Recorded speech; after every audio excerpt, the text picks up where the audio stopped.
अब है दूसरा शब्द कबीरदास के पद।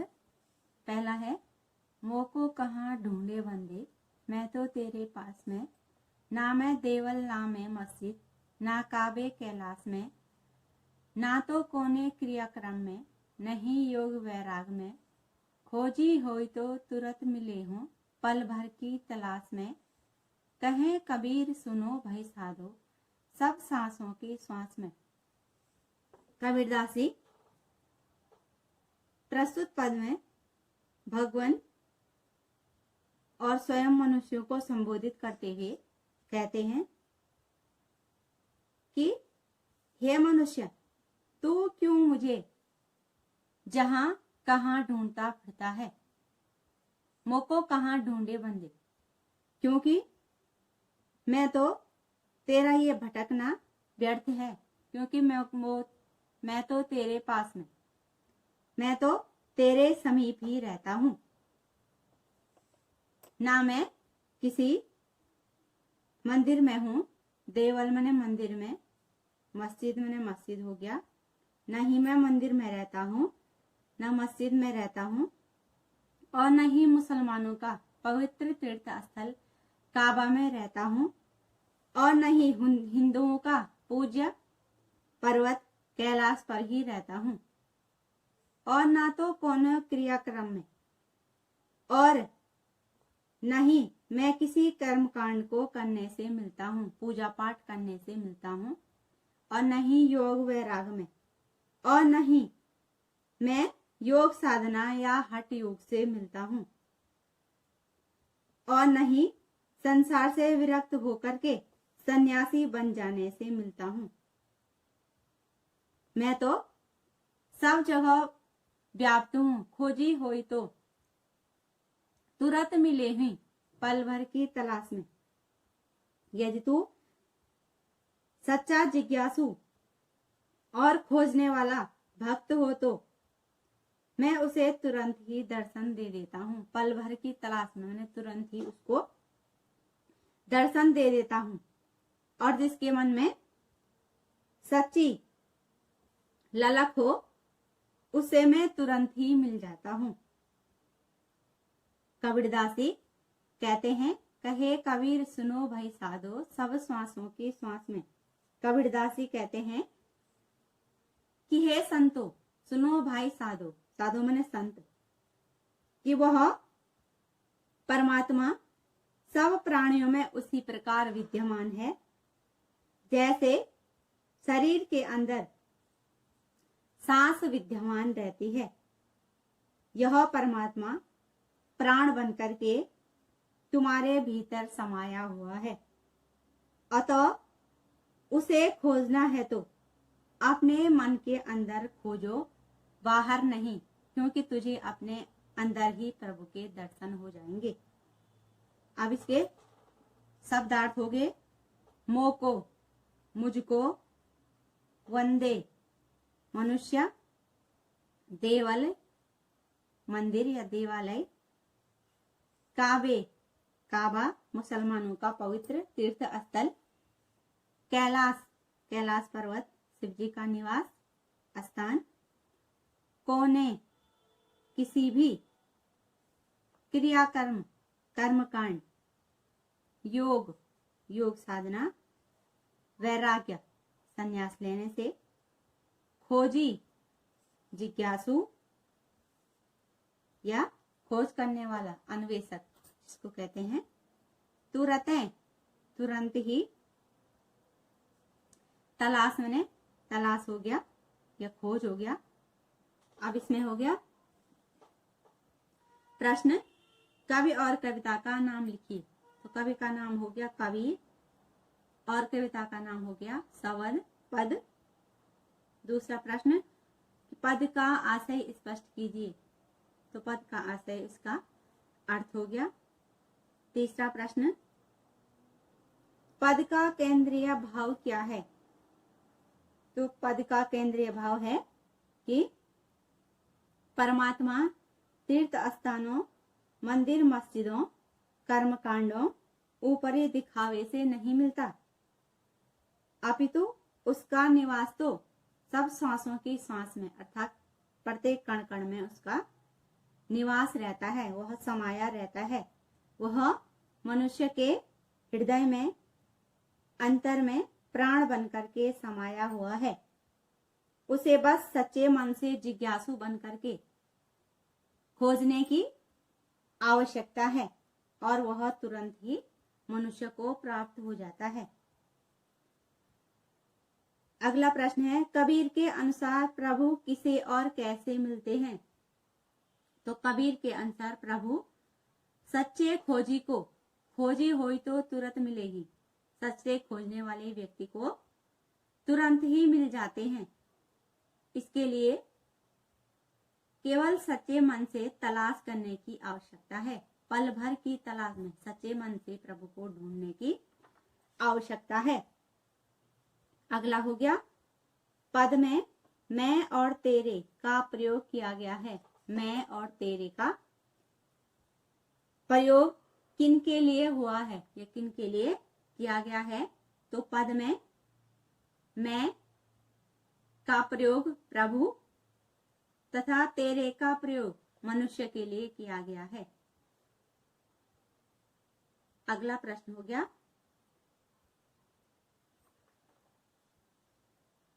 खोजी व्यक्ति पल भर में किसे ढूंढ सकता है और कहां? खोजी व्यक्ति पल भर में, खोजी व्यक्ति पल भर में प्रभु को ढूंढ सकता है, क्योंकि वह हर सांस में व्याप्त रहता है और प्रभु को पहचानकर उसे पा लेता है। अगला प्रश्न हो गया, कविता का भाव सौंदर्य स्पष्ट कीजिए। तो भाव सौंदर्य में इस पद में कवि ने ईश्वरीय संबोधन का रूप इस पद में दिया है और कहा है कि ईश्वर द्वारा मनुष्य को सर्वव्यापक बता देने से सच्चे खोजी के लिए ईश्वर को पाना आसान है। ऐसा भाव जगाता है कि जो सच्चे मन से ईश्वर को ढूंढता है उसे उसकी प्राप्ति हो जाती है। अगला हो गया, ये पद का शिल्प सौंदर्य स्पष्ट कीजिए। तो इसमें हो गया, तो तेरे, मैं मस्जिद और काबे कैलाश, कोने क्रियाक्रम योग बैराग, तो तुरते हैं कहें कबीर साधो सब श्वासों की श्वास में। मैं अनुप्रास अलंकार हो गया और कवि ने ब्रज भाषा का प्रयोग किया है।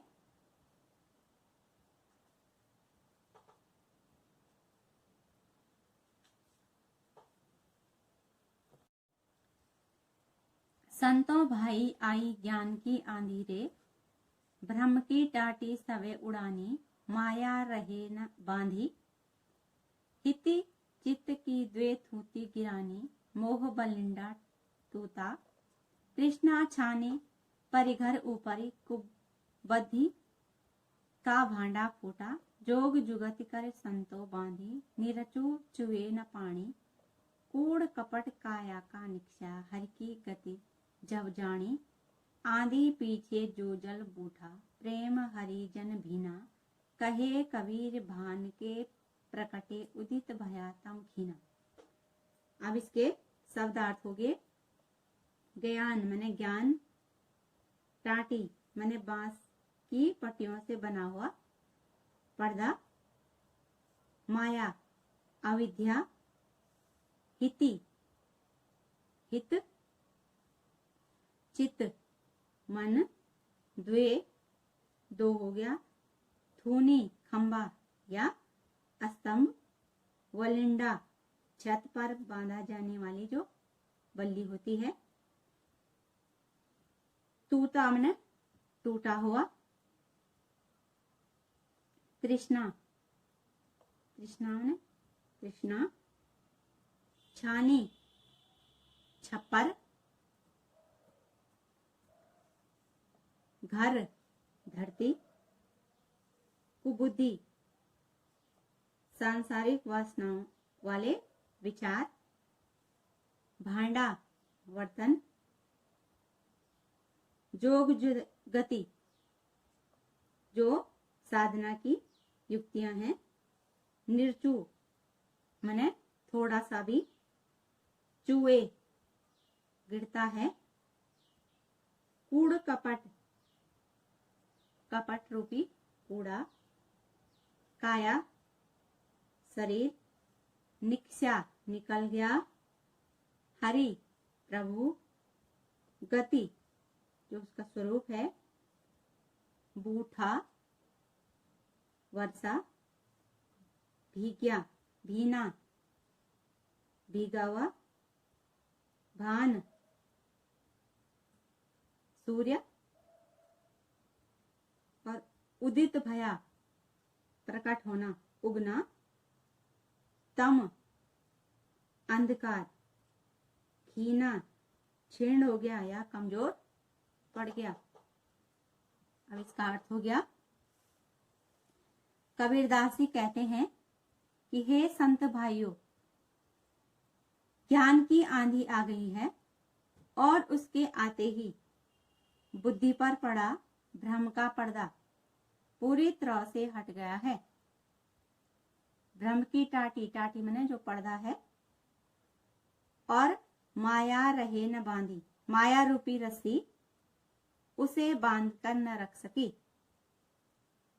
और जो स्वार्थ रूपी संपत्ति का चिंतन करने वाले चित्त के जो स्तंभ थे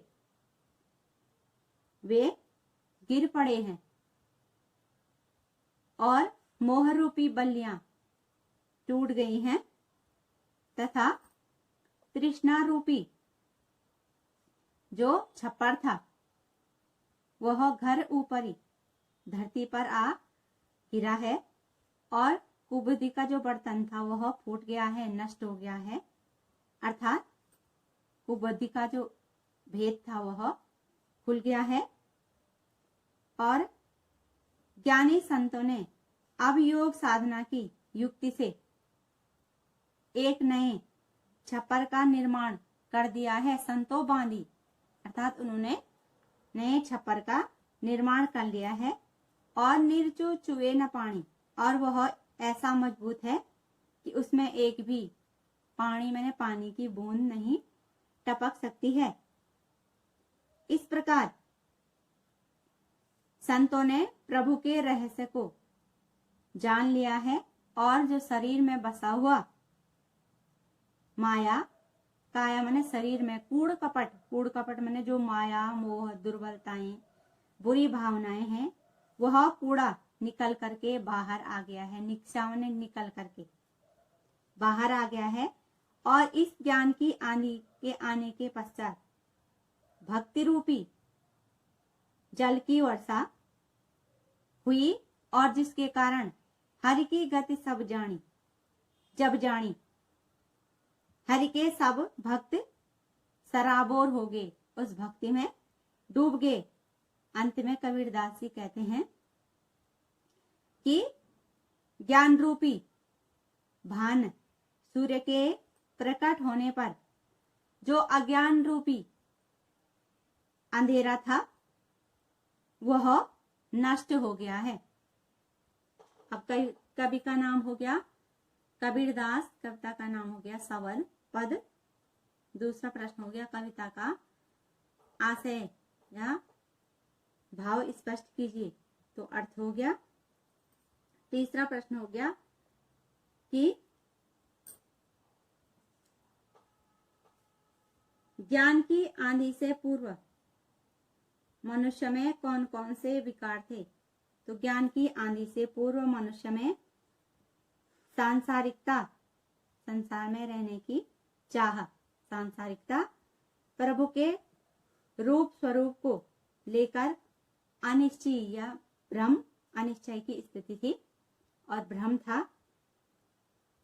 माया मोह जो उसके मन में थे, कूड़ कपट माने माया मोह तृष्णा ममता कुविचार थे, उन्होंने घर किया हुआ था। अगला प्रश्न, कबीर ने किस प्रकार के ज्ञान की बात की है? तो कबीरदास ने आध्यात्मिक ज्ञान की बात इस पद में की है। यह अनुभव और साधना से प्राप्त होता है, पुस्तकों से या कर्म कांड से नहीं, किसी पूजा पाठ कराने से नहीं। अगला प्रश्न, कबीर ने छप्पर को किस युक्ति से बांधा है? तो कबीर ने छप्पर को योग साधना की युक्ति से बांधा है, अर्थात अपने जीवन में योग साधना को अपनाया है। अगला प्रश्न, आंधी के बाद जल के बरसने का क्या अर्थ है? तो आंधी के बाद जल बरसने का अर्थ है कि प्रभु भक्ति का आनंद प्राप्त होना, पूरी तरह उस आनंद में डूब जाना, उससे अलग न रह पाना। हरि की गति जब जानी, अर्थात प्रभु भक्ति का जो आनंद है वह प्राप्त होना, उस प्रभु को जाना, मैंने पहचान लिया है। अगला प्रश्न हो गया, भान अर्थात सूर्य के प्रकट होने तथा उसके प्रभाव से क्या तात्पर्य है? तो सूर्य के प्रकट होने से आशय है कि प्रभु का बोध, और प्रभु रूपी सूर्य के उदित होने से चित्त पर छाया अज्ञान रूपी अंधकार नष्ट हो गया। अगला प्रश्न, उपर्युक्त पद का भाव सौंदर्य स्पष्ट कीजिए।